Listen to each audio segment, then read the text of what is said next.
अस्सलामुअलैकुम स्टूडेंट्स, मैं आपका फिजिक्स टीचर अवैस अब्बासी हूँ।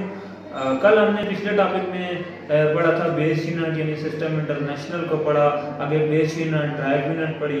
आज उसी से अगला टॉपिक है कि क्या कोई ऐसी यूनिट भी हैं जो बेस भी ना हो ड्राइव भी ना हो। जी बिल्कुल हैं, वो दो यूनिट हैं, उन्हें कहा जाता है सप्लीमेंट्री यूनिट। क्या कहा जाता है? Supplementary unit. आइए देखते हैं वो कौन सी यूनिट है और उनकी डेफिनेशन क्या है। सबसे पहले हम जानते हैं कि सप्लीमेंट्री यूनिट क्या होती है। ऐसी यूनिट ना जो ड्राइव यूनिट में ना बेस यूनिट में, हम उन्हें क्या कहते हैं? Supplementary unit. The units neither involved in base unit nor in drive unit are called supplementary unit. Supplementary unit ऐसी यूनिट हैं जो ना बेस में इन्वॉल्व हो ना ड्राइव में, यानी ना तो आपके पास वो बेस वाले टेबल में आती है ना ड्राइव वाले टेबल में। आप उन्हें क्या कहते हो? Supplementary unit. जब 1960 में साइंटिस्ट ने सिस्टम इंटरनेशनल बनाया तो ये दो यूनिट्स अलग की जिन्हें नाम दिया जाता है सप्लीमेंट्री यूनिट। जैसे बेस यूनिट 7 थी, इसी तरह सप्लीमेंट्री दो यूनिट हैं। और वो कौन कौन सी हैं जरा आइए उनका नाम देखते हैं। सबसे पहली जो है आपके पास प्लेन एंगल। प्लेन एंगल की जो सिस्टम इंटरनेशनल के मुताबिक यूनिट है वो क्या है? रेडियन। और रेडियन का सिंबल हम इसे डिनोट करते हैं RAD से, यानी रेडियन। अब इसकी डायमेंशन कैसी होती है? ये 2 डायमेंशनल एंगल होता है। उसके बाद नंबर 2 पे आपके पास सॉलिड एंगल, उसकी यूनिट होती है स्टेरेडियन। स्टेरेडियन को हम डिनोट करते हैं SR से। ये 3 डायमेंशनल एंगल होता है। आगे चलने से पहले जरा ये समझ लें ये 2 डायमेंशनल और 3 डायमेंशनल क्या होता है। 2 डायमेंशनल ऐसे ऑब्जेक्ट, ऐसी चीजें होती हैं जिन्हें हम एक्स एक्सिस और वाई एक्सिस पे ड्रा कर सकें, यानी इस प्लेन के ऊपर ड्रा कर सकें। जैसे ये बोर्ड है, लेट अस सपोज जैसे हमने ये सर्कल लिया हुआ है, तो सर्कल आपके पास क्या होता है? 2 डायमेंशनल प्लेन पे आता है, 2 डायमेंशनल होता है, यानी एक्स एक्सिस और वाई एक्सिस के ऊपर आप ड्रा कर सकते हो। अब 3 डायमेंशनल को आप एक्स एक्सिस और वाई एक्सिस के ऊपर नहीं ड्रा करते हो, वहां पर 3 एक्सिस आ जाते हैं, एक्स वाई एंड जी, यानी 3 डायमेंशन आ जाती हैं, एक्स, दूसरी वाई और तीसरी जी, जिस वजह से आप इसे कहते हो 3 डायमेंशनल एंगल। जैसे आपके पास स्फीयर है, वाटरमेलन है, ये सारी चीजें आपके पास, या फुटबॉल है, वॉलीबॉल हैं, ऐसी बॉलें हैं, वो आपके पास कौन सी होती हैं शेप में? वो स्फेरिकल शेप होती है, हम उसे क्या कहते हैं? 3 डायमेंशनल स्पेस। अब आगे देखिए जो दो चीजें हैं हम अलग-अलग जरा ऐसा यूनिट को डिफाइन करते हैं। रेडियन क्या होता है और स्टेरेडियन क्या होता है। रेडियन आपके पास 1 radian is the angle subtended at the centre of circle by an arc of length equal to the radius। 1 radian आपके पास एक ऐसा एंगल है जो किसी भी सर्कल के सेंटर से ड्रा किया जाए। कितना ड्रा किया जाए? एक आर्क लेनी है जो किसके बराबर हो? उस सेंटर के सर्कल के रेडियस के बराबर हो। जरा ऐसे हम एक तस्वीर की मदद से समझने की कोशिश करते हैं। पहले इसका symbol it is denoted by RAD। यहाँ पर हम पढ़ चुके हैं, इसका सिंबल क्या है? RAD यानी रेडियन। आइए, ये 1 रेडियन एक ऐसा एंगल है जो ड्रा किया जाए किसी भी सर्कल के सेंटर से, जिसकी लंबाई क्या है? ये आर्क लेंथ है, जिसकी लंबाई इस के रेडियस के बराबर होगी। यानी आपके पास सबसे पहले समझे, तो ऐसे मैं हाईलाइट कर देता हूं इस तरह। ये आपके पास सर्कल का क्या है? रेडियस R, सेंटर से लेकर ये जो आपके पास इस तरह इस सर्कल की शेप बन रही है, इसे कहते हैं सर्कमफेरेंस ऑफ सर्कल। ये सर्कल की जो आउटर बाउंड्री है इसे कहा जाता है सर्कमफेरेंस ऑफ सर्कल। तो यहाँ से सेंटर से लेकर इस सर्कमफेरेंस तक जो फासला होता है इसे हम क्या कहते हैं? रेडियस। अब कहा गया कि 1 radian is the angle subtended at the centre of circle and arc. आपने क्या करनी है? इसके सर्कमफेरेंस के ऊपर एक आर्क लगानी है जो इस लाइन के बराबर हो, इसके रेडियस के बराबर हो, यानी वो मैं कहता हूं इतनी है। ये आर्क आपने ले लिए, इसे आर्क लेंथ कहते हैं। अब ये आर्क लेंथ क्या होती है? किसी भी कर्व का जो स्मॉल पोर्शन होता है, ये देखिए ये कर्व बन रहा है, इस कर्व का एक छोटा पोर्शन, एक स्मॉल हिस्सा, इसे हम क्या कहते हैं? आर्क लेंथ कहते हैं। किसी भी कर्व का स्मॉल पोर्शन हो हम उसे क्या कहते हैं?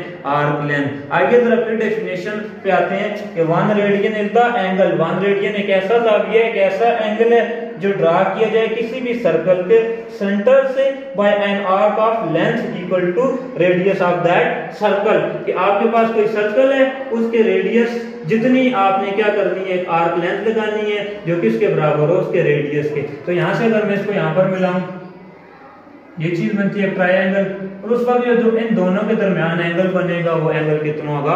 1 रेडियन। ये एस डिनोट कर रहा है आर्क लेंथ को और आर रेडियस को डिनोट कर रहा है। अगर मैं फाइंड करूं तो s is equal to r theta, s is equal to r theta. अगर मैं यहां से थीटा को फाइंड करूं, थीटा को, उस एंगल को लगा करूं, r इधर मल्टीप्लाई हो रहा है, दूसरी साइड जाके s के नीचे डिवाइड हो जाएगा, थीटा इक्वल हो जाएगा s divided by r, where s is arc length. ये जो s है ये क्या है, r लेंथ है, r क्या है, सर्कल का रेडियस है, तो ये क्या बन जाएगा, theta is equal to s की जगह मैं लिख सकता हूं r लेंथ या r लिख दें, कोई मसला नहीं, r की जगह आप रेडियस लिख लें। If radius is equal arc is equal to radius, यानी जो आप ये आर्क ले रहे हैं हमने डेफिनेशन में खुद कहा है, जो हम यहाँ पर सरकमफेरेंस के ऊपर लाइन लगाएंगे वो किसकी इक्वल होनी चाहिए, सर्कल के रेडियस। अगर ये दोनों बराबर आ जाए तो क्या होता है, s is equal to r आ जाए। अगर s is equal to r आ जाए, फॉर एग्जांपल इधर मैं लिख देता हूँ, s की वैल्यू भी 1 है, r की वैल्यू भी 1 है, तो आपके पास जो एंगल बनेगा उस वक्त 1 रेडियन बनेगा। एंगल यानी जो थीटा आपके पास बनेगा उस वक्त एंगल कितना होगा, 1 रेडियन। और इस एंगल को हम क्या कहेंगे, 1 रेडियन। क्यों, यहाँ पर r और इस s की वैल्यू दोनों की जो लंबाई है या जो लेंथ है ये दोनों आपस में बराबर हैं। हमने डेफिनेशन में कहा कि ये इक्वल होंगे, जब ये इक्वल होंगे then we say that our angle is 1 radian. उस वक्त जो हमारा एंगल होगा वो 1 रेडियन होगा। यानी रेडियन एक ऐसा एंगल है जो ड्रा किया जाए किसी भी सर्कल के सरकमफेरेंस के ऊपर, एक आर्क लेंथ लगानी है, कितनी लगानी है, ये लाइन जितना है सर्कल का रेडियस है, उस वक्त जो एंगल बनेगा हम उसे कहेंगे 1 रेडियन। तो अब दूसरा आपके पास जो दूसरी सप्लीमेंट्री यूनिट है उसका नाम है स्टेरेडियन। क्या चीज, steradian. 1 steradian is the angle subtended at the centre of a sphere by an area of its surface equal to the square of radius of sphere. इस बात का क्या मतलब है कि आपके पास स्टेरेडियन भी एक ऐसा जाविया है, या 1 स्टेरेडियन किसके इक्वल होगा कि आपने क्या लगाना है, एक एरिया लेना है। कितना एरिया लेना है कि r के स्क्वायर के बराबर हो। वो एरिया किसके बराबर हो, r के स्क्वायर के बराबर हो। किस तरह, उसी तरह मैंने ये शेप ले ली, स्फेरिकल शेप है, यहां से ये इसका सेंटर आ गया, ये एरिया हम ले लेते हैं। और जो एरिया जो है हमने डेफिनेशन में कहा है किसके बराबर है, r स्क्वायर के। ये एरिया, ये सारा एरिया, इसे मैं यहां पर इससे मिला देता हूं।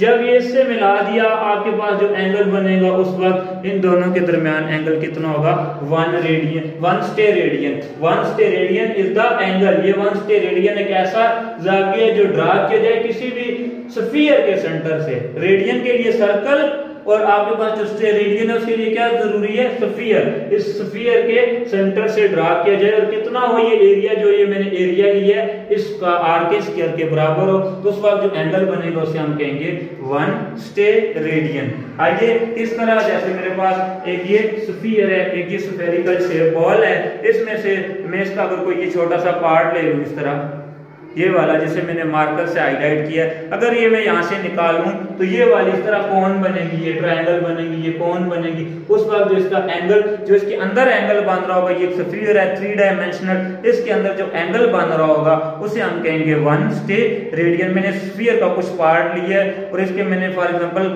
मैं कहता हूँ जिसका जो उस वक्त एरिया वो कितना है, r स्क्वायर, यानी सेंटर से ये r है और इस r का स्क्वायर ले लें। मैंने जो एरिया लिया है वो r के स्क्वायर के बराबर है। अगर मैं इसे बाहर निकालूं इस तरह, अगर इसे मैं कट करके निकालूं तो बिल्कुल इसी तरह की कोन बनेगी। उस वक्त जो एंगल इसके अंदर का होगा 3 डायमेंशनल एंगल, उसे हम कहेंगे वो कौन सा एंगल है, 1 स्टेरेडियन। और इसे मैंने एक चीज वहां भी बताई थी, ये 3 डायमेंशनल है। देखें हम प्लान के ऊपर इसे ड्रा नहीं कर सकते, ये बोर्ड से बाहर आ गया इस प्लान से, इस वजह से हम इसे क्या कहते हैं, ये हमारे पास क्या है, 3 डायमेंशनल एंगल है। हम इन्हें कहते हैं 3 डायमेंशन में हम इन्हें ड्रा करते हैं, यानी एक्स वाई और जी। जैसे आपके पास क्यूब होता है, आप क्यूब बनाते हो तो वो भी 3 डायमेंशनल होता है, 3 डायमेंशन, यानी उसके लिए आपको एक्स वाई और जी 3 प्लान की जरूरत होती है। That why we say that this is 3 dimensional angle.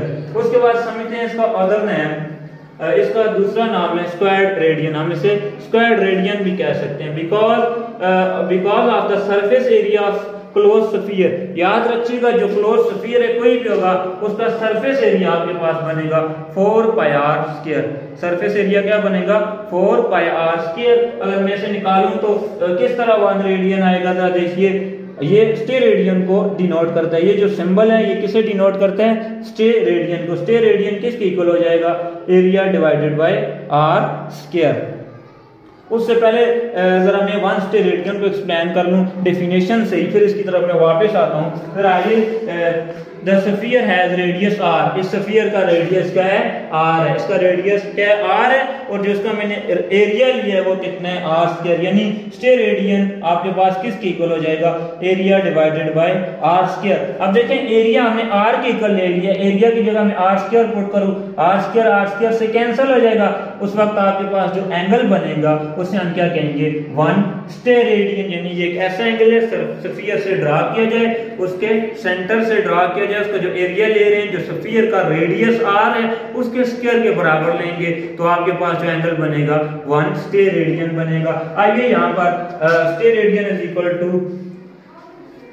Area divided by are square into steradian. As we know that, हम जानते हैं, हमने स्फेरिकल शेप ली है, हम जानते हैं, क्या जानते हैं कि हमारे पास जो एरिया है वो 4 पाई आर स्क्वायर की इक्वल होता है। ये किसके एरिया है, ये किसी भी स्फीयर का एरिया है। तो यहाँ पर इसकी अगर मैं वैल्यू इक्वेशन, फॉर एग्जांपल ये इक्वेशन नंबर ए है, इस इक्वेशन नंबर ए में अगर मैं इसकी वैल्यू रिप्लेस करूं, ए की जगह 4 पाई आर स्क्वायर लिखूं, तो ये इक्वेशन बन जाएगी 4 pi r square divided by are square. ए उसी तरह है, देखें ये आर स्क्वायर उसी तरह है, ए की जगह आपने उसकी वैल्यू पुट कर दी 4 पाई आर स्क्वायर, ये कैंसिल आउट हो गया आर आर से, तो क्या बचा है 4 पाई स्टेरेडियन। तो अगर इसे मैं यहाँ से इसकी वैल्यू निकालूं, 4 इंटू पाई की वैल्यू 3.14 मल्टीप्लाई करेंगे, आंसर आएगा 12.56 स्टेरेडियन। ये 12.56 स्टेरेडियन हमें क्या बताता है, इस इक्वेशन में क्या शो कर रहा है, ये बताता है hence the maximum solid angle can be subtended at any point is 4 pi steradian, यानी आप जो ज्यादा से ज्यादा एंगल ड्रा कर सकते हो किसी भी स्फीयर में, वो कितना ड्रा कर सकते हो, 4